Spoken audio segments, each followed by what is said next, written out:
least some of you sent up questions which I had anticipated. I really hadn't, but let me take some questions directly. We have many historic districts and protected areas where overhead wires are not appropriate. How can we use the first line on H Street as a true demonstration project of the best technologies? And I think I have to just qualify at the moment.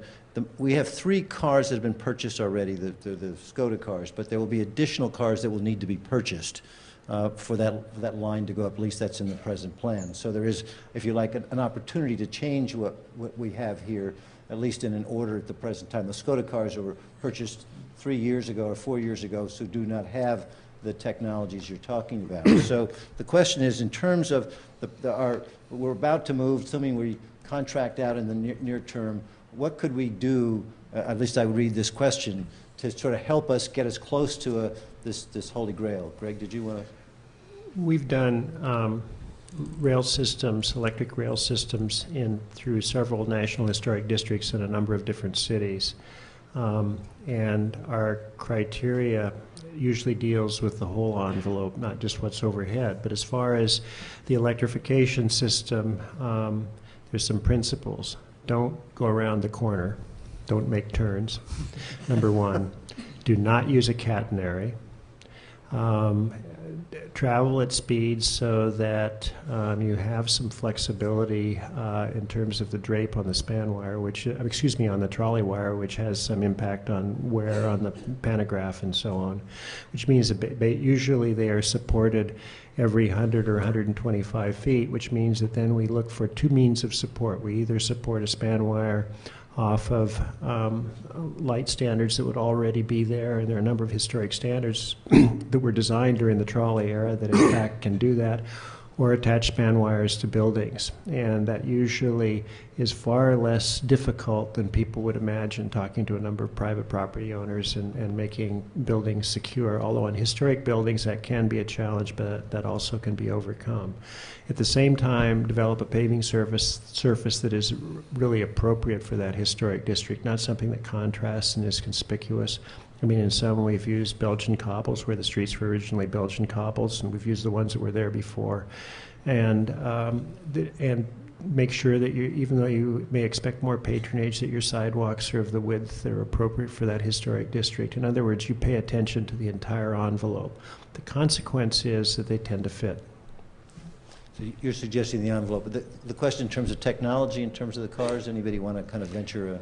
Yeah, I think, again, this goes back to the issue of readiness. In any kind of a car purchase, and I've been through a couple of them on light rail, you talk with manufacturers and find out what their comfort level is, because they are the ones that are going to give you the product liabilities, the product guarantees.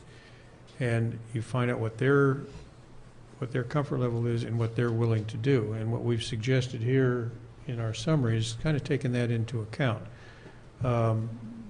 Clearly, some of the European manufacturers that have built vehicles that have battery packs on them would probably be quite willing to propose to a reasonable set of specifications for a reasonable size order. What those numbers are, I don't want to get into, but I think that's the start. You start working with your car builder community as partners, and then find out what they're willing to do. And I suspect you'll find out in short order, given what we've just said about the competitiveness of the field moving to the U.S., that you're likely to find someone that would in fact, hopefully 2 or more, that would in fact bid that. Oregon Iron Works, for example, has just received a $2.4 million grant from the U.S. to develop a wireless car. So there's one that you know would be bidding. So to your specific question about that corridor, or the specific mention in there, you could, if you found one of these technologies you think is promising, you could take it, install it on a part of the corridor, leave the wire up, but then be able to do some real-life experiments of running the car pantograph down and see how that technology works. But if it fails and people are depending on it, put the pantograph up on that test section. So you're essentially saying there are really 2 approaches we ought to be thinking. One is the design of the envelope, which is one way. The second then here is to find cars or set of cars that would give us some chance to begin to experiment, given the fact that this is the first segment. I think the plan would be to go to Minnesota Benning secondly, and then I think for those of us on K Street, we'd like to see it begin to come over and across. and that would probably be a year or two later. So we've had a chance, in some respects, to learn from that experience as we. And it might be appropriate to put the test bed in Anacostia instead of in Streetcar. An interesting another question came up. Someone said, should we be beginning to think about a regional standard here? I think Arlington, I believe, is considering streetcars. I think other parts of the region will. It sounds to me like on one hand, we're sort of going each our own separate way. There may be some advantages there, but conceivably, at least in Houston, because you're dealing with a single system, there's clearly advantages in terms of shared technology and supplies. But could you have within a region different kinds of equipment that operate in different ways? We certainly can. In fact, you only have to go as far as Boston, San Francisco, or Philadelphia to watch a lot of different types of technologies. Philadelphia operates 2 different types of modern streetcars, both purchased at the same time. It depends on the needs of the services that they are operated on, and there's no need to standardize around it. The advantage of standardization, and not just within a region, but within, let's call it a super region, is the ability to amass a consortium order. While any individual property might only need 5 to 10 cars, if you get 3 of those together, you've got a fairly significant order that will get the attention of a car builder and give you a good price.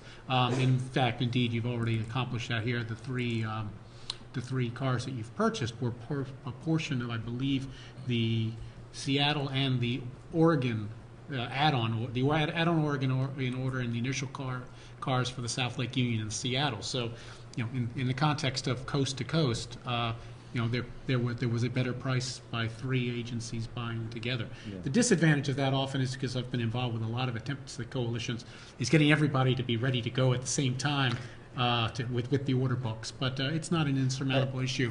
I think the other option that Greg is suggesting to us here is that we ought not to assume that only in the district are we going to have the sensitivity to neighborhoods and other things, that this idea of designing for the envelope, that we ought to make streetcar not just in the city but in a region, particularly since it's going to feed the city, in a way that we all benefit from it. I think you have an opportunity to set an international precedent. Maybe that's the super region. Most people in the world don't know where Portland is. They know it's a city that starts with a P, but they do know where Washington, D.C. is. Thanks. Here's a question. Do you have to stop the streetcar to switch from wireless to wires? Not necessarily. Okay. Not necessarily. No.